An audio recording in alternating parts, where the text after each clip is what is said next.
chair recognizes the senator from Oklahoma. I ask unanimous consent that the pending amendment be set aside and that amendment number 596 be called up. Is there objection? Without objection, so ordered. Thank you. The clerk will report. The senator from Oklahoma, Mr. Coburn, proposes an amendment numbered 596. I ask unanimous consent that the amendment be considered as read. Without objection. You know, I have to identify with the words of Senator Hutchinson about how the American public's got to view this bill, especially in light of the fact of the stimulus bill we just passed. And I'll add some more to those comments as we go through this amendment. This is a very straightforward amendment. It's been voted on by the Senate several times. Last time it passed 97-0. And all it requires is that the contracting, that the money expended in this, where appropriate, be competitively bid. And I'm sure there's going to be people vote against this time because of the situation we find ourselves. But, you know, I wonder how you go back to your state and say that you don't think we ought to competitively bid the money we're going to spend on behalf of the American people. But some are going to say that, and we'll hear all sorts of things. What this requires is all contracts, all grants, and cooperative agreements awarded under this act to be competitively bid. What do we know about competitive bidding? And also, what do we know about what President Obama campaigned on? His campaign was anything over $25,000 in the federal government ought to be competitively bid. So I have no doubt that my friend, the president, will endorse this idea. It is an essential part of his campaign to help us clean up the corruption, clean up the cost excesses, and clean up the overruns that we've seen.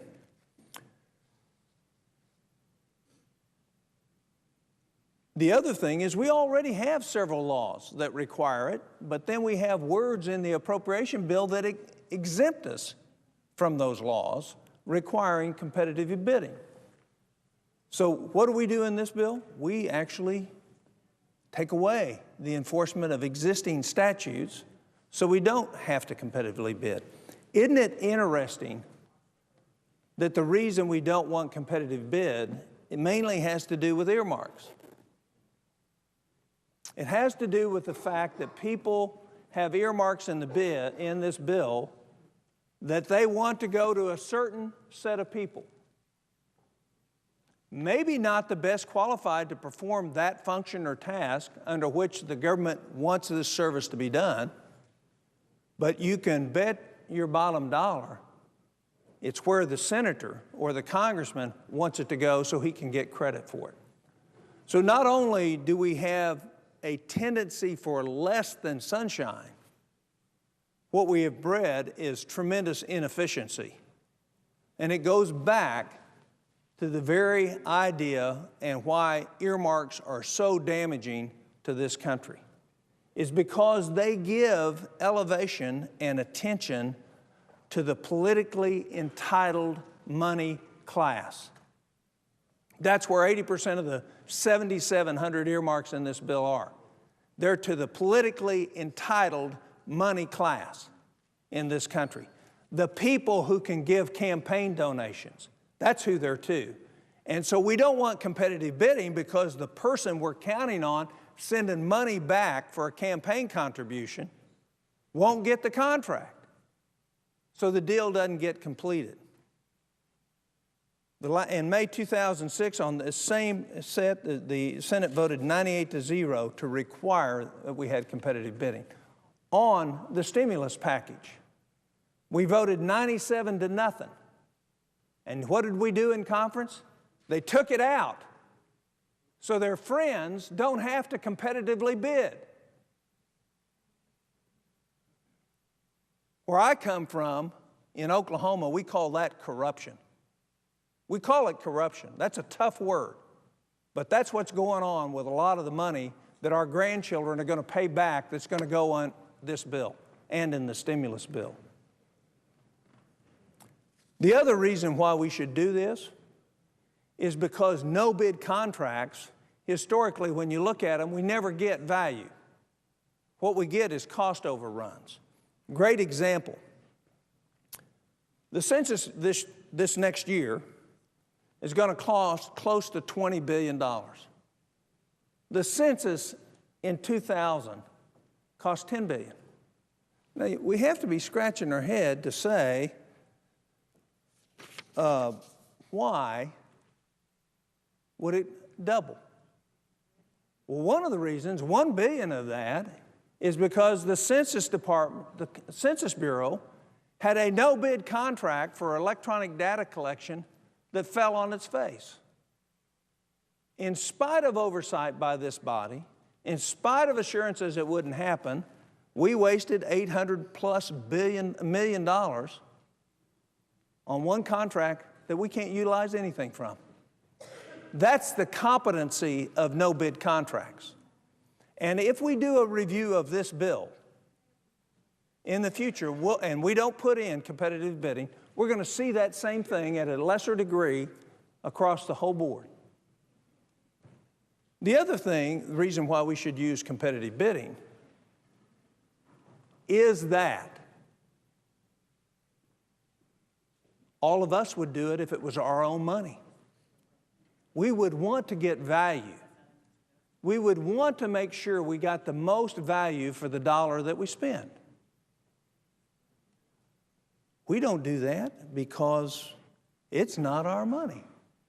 You know, there's a congressman on the other side from Arizona, has above his desk written in great big ink, the greatest pleasure in the world is to spend somebody else's money. But it instills all sorts of mischief when we do it. So this is very straightforward, very direct. There's no tricks to it. It just says, let's do what everybody else in the country would do that was making a decision about spending $410 billion. They'd make sure each segment of it got some competitive bidding so we could reassure ourselves that at least we were getting value. It's not hard to do. It's easy guidelines. It's straightforward. And let's not exempt this bill from that. Mr. President, I'd ask unanimous consent to set aside the pending amendment and call up Amendment 608. Is there objection? Without objection, so ordered. The clerk will report. The senator from Oklahoma, Mr. Coburn, proposes amendment number 608. On page 135, line 6, strike the period and insert of which $10 million shall be available for grants to state or local law enforcement. I ask unanimous consent that the amendment be considered as read. Without objection. This is an amendment that's about a serious issue, and I agree that $10 million in this bill of $410 billion is not a lot of money in relationship to it. But let me tell you what this $10 million is going to do. There are 100 unsolved civil rights murders from the 50s and 60s and 70s that haven't been investigated, that haven't come forward because Congress hadn't put the money there. Last year, under great fanfare, several of my colleagues were critical of me because I wanted to pay for it as we passed the Emmett Till unsolved civil rights bill. And what I said in opposing that bill initially, which I never was successful to get it paid for, was that there's plenty of money at the Justice Department if we just direct the Justice Department to put $10 million to this. I mean, there's 3 cases recently that are coming due, 3 that have been solved now. We have several other leads. Timing is of the essence on this. And what I was told is, no, we will appropriate this money this year. It's what we were told. And I won't, at this time, go into the 5 pages of quotes by the general co-sponsors of the Emmett Till unsolved civil rights crime about how they would put the money in right now. Well, guess what is not in this bill? What is not in this bill now is any money to the Justice Department to be directed to the Emmett Till unsolved civil rights crimes. No, and my staff, they had the audacity to offer to my staff, don't worry about it, there's plenty of money at the Justice Department to do it. So the same argument that wasn't good enough last year when we tried to pay for it is now turned around and say, it's the same amount of money. We now have it in their judgment, but we didn't last year. The fact is there's a sham being perpetrated. It is to claim a moral position and say you will fund something, and then when it comes time to have to give up an earmark or have to eliminate something else, you can't quite have the courage to pull up to the level of moral transparency and keep your commitments. You know, these crimes, the information is fading away quickly. They're old crimes. People who have testimony are dying and won't be available for the future. And yet we have the insistence to say it doesn't matter to spend that money now. Well, I'll tell you, this is one of the areas, there's nothing in this bill more important than solving the unsolved civil rights crimes. And the reason is because it says something about our justice system. It says we realize that justice delayed is justice denied. And the hurt and trauma that came out of this country in the civil rights movement will only get closed when we have true justice. And for us to now, petty way, say, we'll get it next year. Well, do you realize that next year is coming September 30th, and 6 months from now, 2 or 3 more witnesses will be gone. 2 or 3 more people who committed a crime won't get convicted because the evidence and the testimony will be gone. And yet we can't bring ourselves to the point to say, this is a priority for this country. This says something about who we are, that we're going to give up a few earmarks so we can actually stand on the side of justice. The hypocrisy of the debate we heard last year and then what we hear today at the staff level about why we can't fund this is very unfortunate. I would advise the senator from Connecticut, I have 2 more amendments to introduce. I'll talk a very short time and then be done, if that's okay with him. Senator from Connecticut. Mr. President, through you, I thank my friend. I've come over to speak in morning business, and I'll be happy to wait until you're done. Thank you. And I will come back to the floor and discuss these amendments again, but I will give the courtesy of my friend from Connecticut. I will be fairly short with this. Then the next amendment is amendment number 623. I'd ask for pending amendment be set aside and amendment 623 be called up. Is there objection? Objection is heard.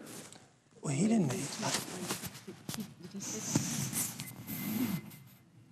Mr. President, I object on behalf of the Democratic leader.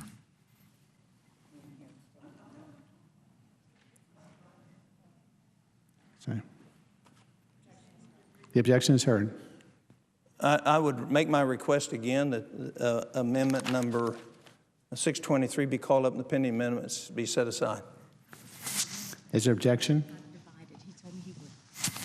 Mr. President, having heard from higher authorities, I withdraw my objection. Without objection, clerk will report. I gave assurance to the majority leader that I would not try. Senator will insist what the clerk is going to read. The senator from Oklahoma, Mr. Coburn, proposes amendment number 6.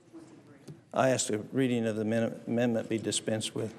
Without objection. I gave my assurance yesterday to the majority leader I would offer no divisions of any amendments so that he could not worry that we would have more votes than he wanted to. But I would make the point at this time, at the rate that we are going, we will have less than 12 amendments on a $410 billion bill that spends $363 million a page.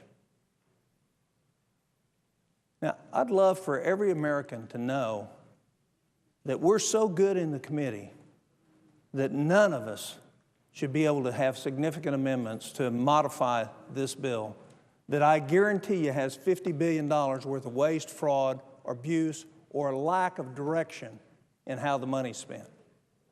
So to be able to get 4 amendments on the floor, just 4, on a $410 billion bill, which we're only going to spend 3 days on, I have to agree to limit what the American people should know about this bill. Tells you where we are in the Senate. But I agreed to do that to be able to at least bring some forward.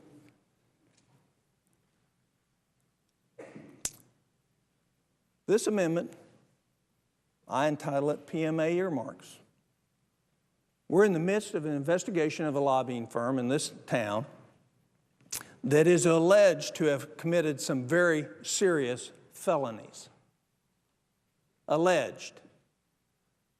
It is uniquely curious that as this has progressed, they have decided to shut down. However, within the bill, this bill, not through necessarily their client's fault, and not saying what they're trying to do was necessarily wrong in terms of the intent of the earmarks, within this bill is 14 earmarks that you can see, if you have any common sense, if you look at the lobbying efforts of the PMA firm, and then you look at campaign contributions in the Congress, you can see a very worrisome pattern. The very reason that I don't do earmarks. And if I did earmarks, the last thing I'd do would be take any campaign money from somebody I did an earmark for. But needless to say, the accusation and the alleged straw donor technique used by this lobbying firm to send and funnel campaign funds to members who then give earmarks through this bill, 14 of them are listed in this bill. All this amendment does is say, you know, in the cloud of this and the way it looks, ought we be continuing to do that under the cloud of what looks to be like various serious allegations of impropriety at the least, and at the worst, quid pro quos for placing earmarks in campaign funds? So we'll vote on this amendment, and it probably won't pass. And then the American people get to make a judgment about how well connected we are to reality. The stench associated with this investigation is at the root cause of us having $300 billion worth of waste a year in Congress and the money we spend. It's at the root cause that we can't get common sense amendments passed that, like competition, like funding real priorities on a timely fashion, like the Emmett Till bill. This is at the root of it. It's the pay-to-play game. And all this amendment does is just wipes those out. It just strikes them. Won't delay the bill, does nothing, just strikes them. It eliminates them. And if they're legitimate, let them come back in this next year's bill and be done in an ethical, straightforward, above-board, transparent manner that doesn't utilize the concept of under-the-table false campaign contributions, allegedly. I'd ask unanimous consent that that amendment be set aside and that amendment number 610 be called up. Is there objection? Without objection, so ordered. Clerk will report. The Senator from Oklahoma, Mr. Coburn, proposes amendment numbered 610. I ask unanimous consent that the amendment reading be dispensed with. Without objection. This is a simple little amendment. Out of the 7,700 earmarks, I took 11 that looked a little stinky to me, a little questionable, just 11. If I had my way, I'd offer an individual amendment on every earmark in this bill. But just 11, and I'll go through them very, very lightly for a moment, and then I'll come back and talk on it later, maybe this evening. Now, I want you to put this in your mind that we're borrowing this year $6,000 from every man, woman, and child in this country. That's how much we're going into debt. $6,000 for every man, woman, and child in this country. Put that in your mind as we talk about whether or not these ought to be a priority for spending. A $1,900,000 earmark for Pleasure Beach water taxi service in Connecticut. Is that something? It may be great to do if we had the money, but since we're going to borrow all this totally from our grandkids, our kids are already broke. So now we're borrowing from our grandkids. Our kids will never have the same standard of living that we have. Now we're going into our grandkids, and next year we're going to be going into our great-grandkids. Should we spend $2 million on a water taxi service? I'm going to show the pictures later of where this is to. It'll knock your socks off. $3,800,000 earmark to preserve the remnants of the old Tiger Stadium in Detroit. Now, that may be a good idea to preserve that. Should we be doing that now when we're borrowing all that money? Is that a priority for the Congress? If it's really a priority for the Congress, I got to tell you, I don't belong here. I just don't think the same way that the Congress thinks, if that's a priority. Right now, for us to preserve an old stadium that we're not going to do anything with, and we can preserve it later. Spending that kind of money. $238,000 for the Polynesian Voyaging Society of Honolulu, which organizes sea voyages in ancient-style sailing canoes. Tell me, as we borrow $6,000 from every man, woman, and child in this country this year, that's a priority. I can't see it being a priority. And I don't think anybody from my state can see that being a priority. I don't know about the rest of the state. I'd be interested to hear the answers of the senators who are going to vote against this amendment, what they tell people. I'd like to have it in my repertoire. I'd like to know what to tell people about this kind of foolishness. $300,000 earmark to commemorate the 150th anniversary of John Brown's raid on the arsenal at Harpers Ferry National Historic Park in West Virginia. Let's do it for no money. Let's just commemorate it, and let's save $150,000 for our grandkids. $1,791,000 for pig odor and manure management in Ames, Iowa. That goes to Iowa State University. But is that really pigs stink? We know why. We know where they live. So is that a priority for us right now?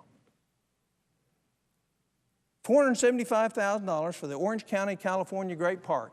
More millionaires live there than anywhere else in the world. And yet we're going to spend for a new park now when we're borrowing this amount of money. Here's my favorite. $200,000 earmark for tattoo removal in Mission Hills, California. We're going to take federal money, send it to California, and say you can have this money to remove tattoos.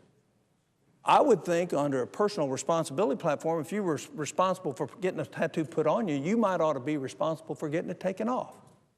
And I don't think our grandchildren ought to be paying for it.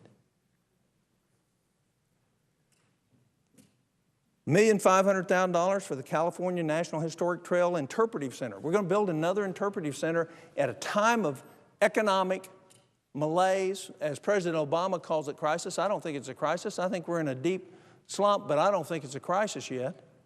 It's a crisis to those people who've lost their job, but the more we say crisis, the worse we make it. But we're going to do an interpretive center now? Is now the time we should be doing it? Knowing that we're borrowing the money, and remember, for every $1 million we borrow, we're going to pay back $3 million. So I'm not including a long-term interest cost in any of these numbers. Then there's the $5,471,000 earmarked for the Harkin Grant Program in Iowa, which says Iowa gets treated different than every other state in this country. They actually get direct money going direct for public education outside of all the other programs been doing it for years, but everybody else in this country gets to pay so Senator Harkin can look good in Iowa.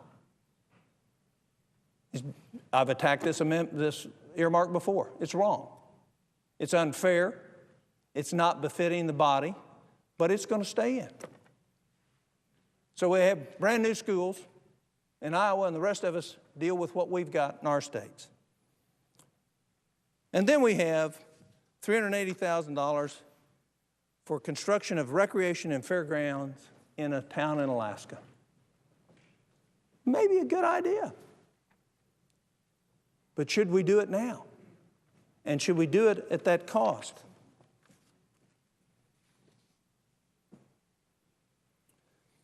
I'd ask unanimous consent that on amendment number 623, lines 19 through 21 be removed. Is there objection? Without objection, so ordered. I will end now so I can yield to my friend and chairman of my committee, the senator from Connecticut, an opportunity to speak on the floor, but not before I ask unanimous consent to enter into the record a listing of the earmarks provided by taxpayers for common sense today. I'd ask that that be added to the record. Is there objection? Without objection, so ordered. And with that, I yield the floor, and I thank my Would the senator clarify the language to be stricken from his amendment? on amendment number 623, lines 19 through 21. Chair thanks the senator. And I yield the floor.